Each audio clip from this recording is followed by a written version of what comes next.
So here's what's actually going on.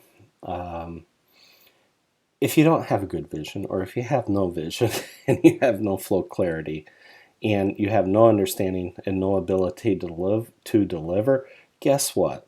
You're an anti-flow. Nobody wants to be there, but everybody knows what it looks like. Okay. Now, you could have the right vision, but because of weak delivery, you end up with wrong results. So it's not really being totally anti-flow. You're sort of moving, but you're probably not getting the right results in the right time to take advantage of the market opportunities that are out there.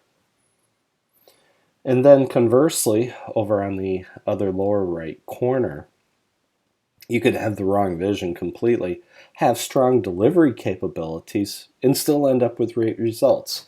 A while back, I was brought in to help with an agile reboot of a company where they had been trained by the best in the industry. And 9 years later, they had an incredibly strong capability to deliver. And they could get things out fast. But they were having a lot of heartburn because what they were delivering wasn't really meeting what the organization wanted, or it didn't meet their needs. And so it's like, well, okay, we were brought in to do the reboot, and it took life, or took time to breathe life back into the organization because the agile coaches, the scrum masters, the product owners, everybody was demoralized. It was just amazing to see. And so some of the things that we put into place were, hey, we're going to do an agile product owners group, and they're going to meet every week, and we're going to have a product owner board, and we're going to look at any cross dependencies across all the product owners to see, hey, do we have cross dependencies between these products? How do we resolve any of the communication issues and things like that? And then we put together a agile coaches group, and that included the scrum masters because we wanted to start bringing them up the curve to get to the agile coach level. And that group too, it took a long time to get them going. But for both groups, we were able to work on vision for them. We were able to get them refocused, breathe life back into them, and get them going and headed in the right direction again. And so it was a lot of work, but it was an example where maybe we shouldn't say it was the wrong vision, but it was definitely a weak or watered down vision that the teams were working with. And because they had such a strong delivery capability, they kept delivering really quickly, but they kept delivering things that the organization either didn't need or didn't want. So you need to keep those things in mind. So getting into flow is not the easiest thing to do. And we'll talk a little bit about that on the next slide. But to achieve flow, you have to have a clear vision, clear clarity on what you're going to do with flow. You have to have a clear understanding with the capability to deliver. When you've got those elements in there, you have a higher chance of achieving flow.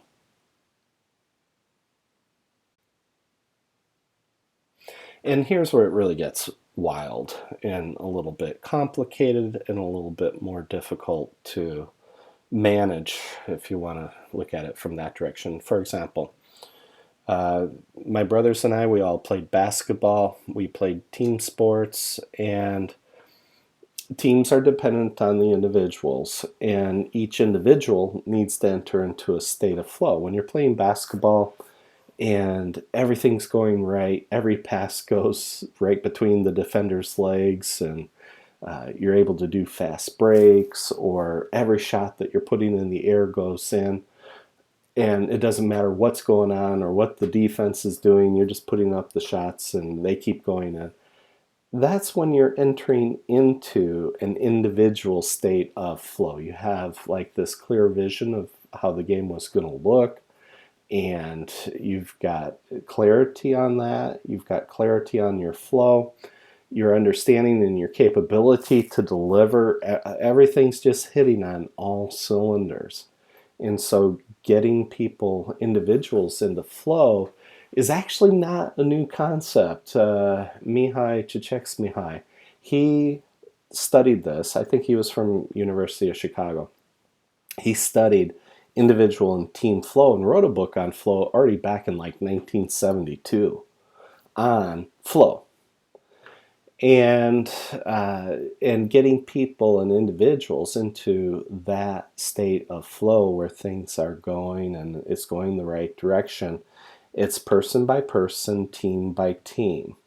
Okay.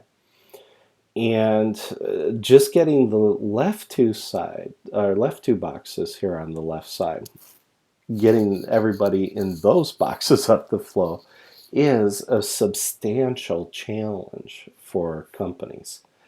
And you need a protected environment to do that in. And you need supportive management that understands servant leadership and those principles and so on. And so just getting those two boxes headed the right direction, they're on the left, is substantial. And that's the whole point of Agile, Scrum, whatever, Kanban. It's to help people get to higher levels of performance that can be sustained. If it's not sustainable, you're going to burn people out. They'll get upset, they'll quit, they'll leave. So you don't want to do that. Remember, it has to be sustainable high levels of performance. So if you're working 80 hours a week, I can guarantee you it's not sustainable. Nobody can maintain that for long periods of time without having some severe, literally physical consequences to their health. They could even be jeopardizing their lives.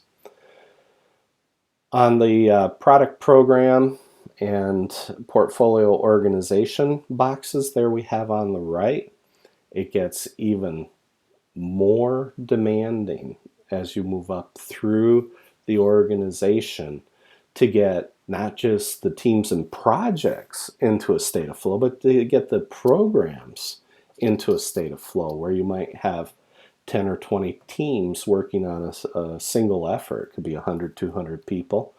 And now you're into all kinds of additional areas like scaling, transformation, and governance. And now all of a sudden you're finding out that it requires an extremely high level of discipline to achieve what you want to achieve, not just in the product box, but in the other three boxes as well. It's an incredible amount of discipline to get to where you want to be. And I'm not certain that many organizations are willing to pay the price that it costs to achieve that level of discipline. But if they're willing to invest in that, they will reap the benefits. So as you're looking at flow and getting into flow, it's really important to double check to see, are my people, are they in flow or are they experiencing one of the other three boxes? Same for my teams, same for my products and programs, and same for the portfolios and top leadership.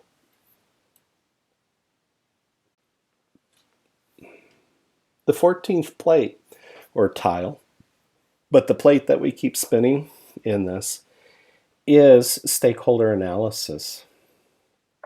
Traditional stakeholder analysis will look at things from a power and interest standpoint, and most of them will look at, we're trying to manage stakeholders and build critical mass. You could almost think of this as internal campaign management like we would do in marketing. And you'll notice at the top there that I have a plus, minus, and zero. And we're going to show what that's all about on the next slide. But basically, this somewhat goes to the old saying, don't convert the heretics. And so we're going to show you a slightly different way to do stakeholder analysis. As I mentioned, most people will do a stakeholder analysis and they'll look at the individual's power in the organization and then their interest in whatever project, program, portfolio that you're working on. And so you might have people with high power, but they don't care. So that's A up there in the left corner. Or you might have somebody who's really high powered who is actually against you and isn't interested in having you succeed. And that's really the point of the plus, minus, and zero.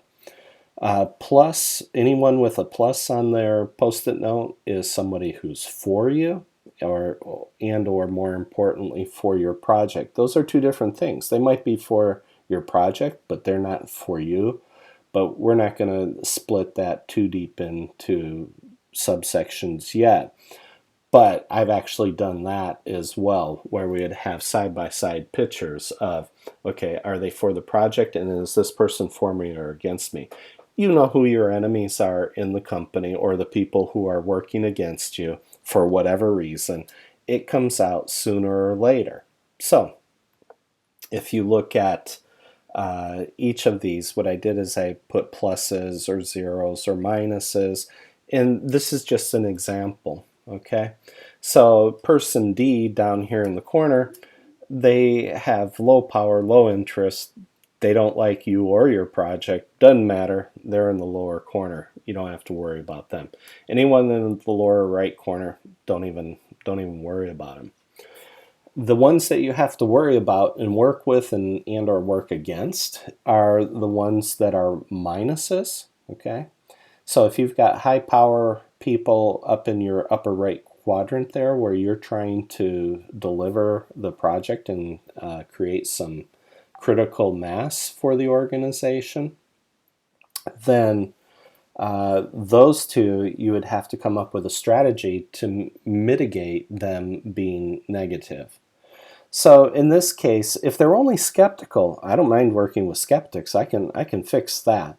But if they're truly adamantly against you or against the project, then they're heretics, and you're going to have to find other organizational ways to neutralize their power and influence over your project. There's a second dimension to this that we're going to go through on the next slide.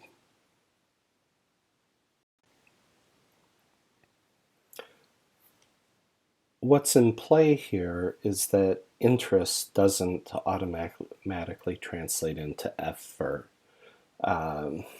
Just because a stakeholder is interested in what you're doing doesn't mean that they're going to expend any effort either on opposing you or helping you. And so it's also good to look at your stakeholders also from this perspective as well. So in this slide, for example, let's say from 2 slides ago, everyone, regardless of where they're at in power, they just didn't care to invest any effort into opposing what you're doing. If that's the case, then you have enough critical mass with everyone else to continue moving forward. You just need to keep those minuses under watch because you never know when they might pop up in some other situation or some other meeting and try to knock your feet out from under you or try to make your project look bad or, whatever. I've seen so many situations like that down through the years that it's really quite humorous. So the main thing is to remember a person can be interested in your project or product and still not support it or put any effort into it. So it can be a flip of this risk if you've got people who should be highly interested that aren't putting effort in. So if you have pluses that are moving down into that lower left corner, you should work very hard and diligently to pull them back up into the right quadrants where you need them to be. Otherwise, you risk spending a lot of time unnecessarily mitigating stakeholders that are either passively or actively working against you and your team in the background. So there's a lot of politics in this. By the way, politics is a blood sport, and uh, by the very nature of how most agile coaches are wired, many times they don't like having to deal with the politics of the organization, or organizational politics as we call it. But it's a blood sport, and that's why earlier I was saying or suggesting that if you want to have a really good agile coach or enterprise agile coach, they had better have some experience working with politics, how to mitigate it, how to distill agreement to mitigate the politics or eliminate it. And so the stakeholder analysis is part of your definition. And then you, with your team, at minimum with your product owner, you need to go through these and decide, okay, how much of this do we share with the team? How much of this do we share outside the team? Because I can guarantee if we were putting names to these post-it notes, people would get emotional. And so, especially if they're a high power, low effort person, that might create conversations that might not be beneficial to you or your project. So just keep these things in mind as you're trying to work with your stakeholders.